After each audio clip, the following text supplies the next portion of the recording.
We are here on Trafalgar Square, 100 years after the British first deployed their solution to trench warfare, codenamed the tank.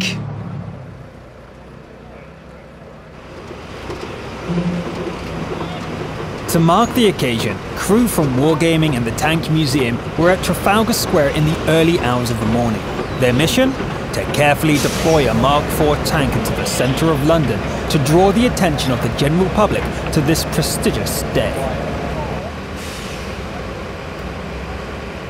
Today, the 100th anniversary of the first tank attack, and to commemorate that, we've brought a replica First World War tank back to the square. And the thing is that the tank was here in World War I in Trafalgar Square. The idea that the government realised the tank was such a good propaganda weapon, it was so good for public morale, they took a tank in the Lord Mayor's parade. They drove it around London. It had such an impact in the public. They then started to think, hang on, we can do more with this. They took a tank to Trafalgar Square, parked it up, and they used it to help raise money for the war effort. So in a way, we're recreating something that's already happened. What brings you here to Trafalgar Square this morning?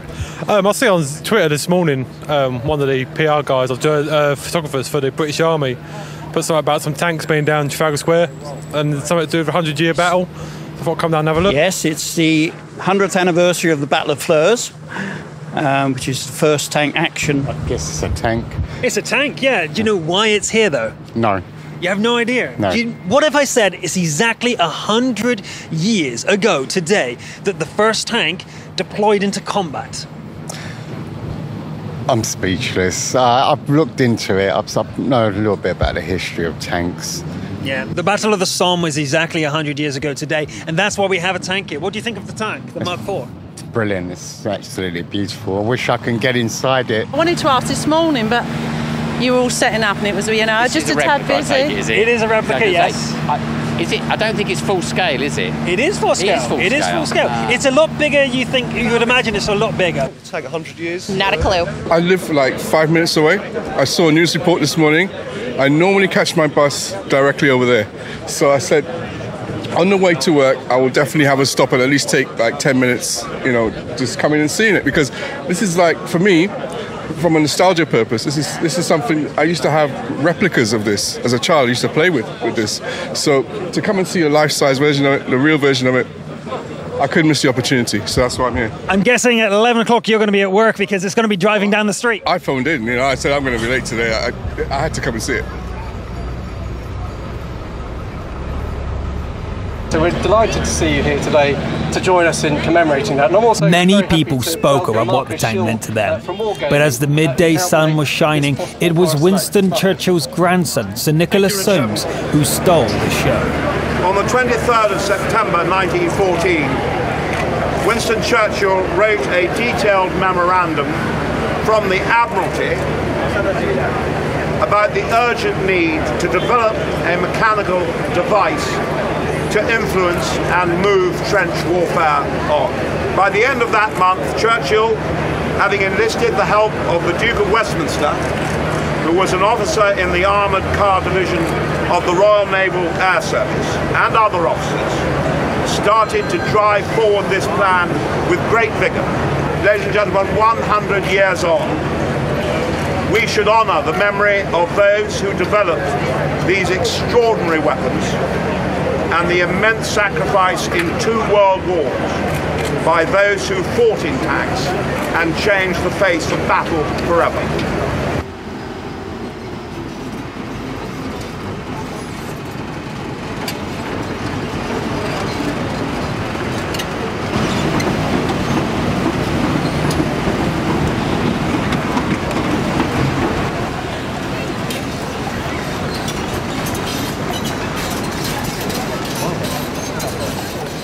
Just up to the centre, please, guys. Today, you guys have seen a tank in Trafalgar Square. It's a very special moment for me. It's a special moment for all of us.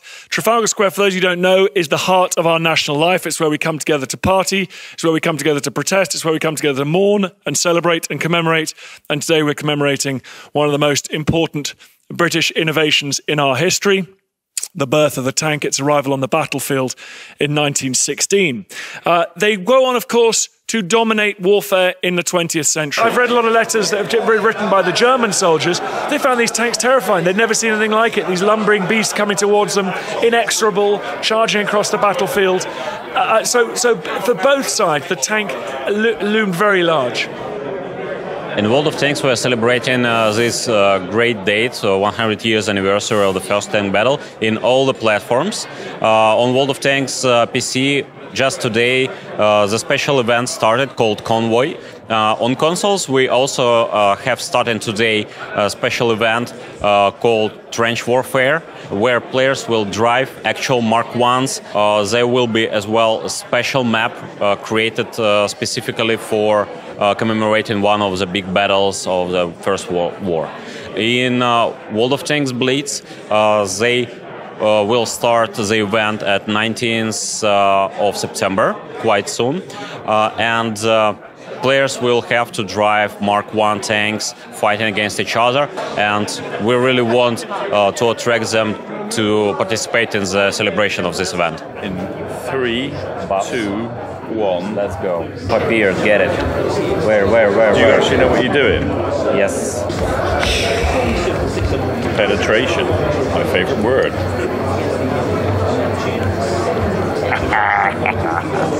I may actually be dying. I'm afraid I'm dead. What have you thought about the day-to-day, especially the Mark IV driving down on London, central London?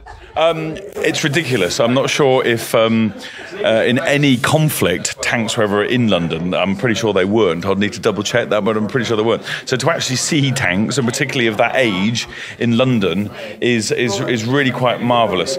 And then at the same time, coincidentally, in Horse Guards Parade, there was a Challenger 2 tank which was there for a recruitment drive.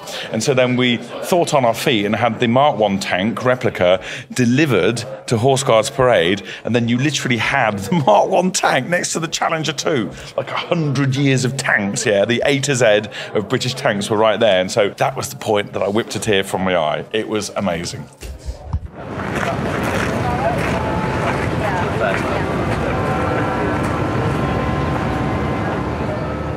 100 years ago, the tank started with a machine not so dissimilar to the one behind me, the Mark IV. But over the 100 years, it had to evolve into a completely different beast. And who better to explain the changes than none other than Richard Cutland, otherwise known as the Challenger.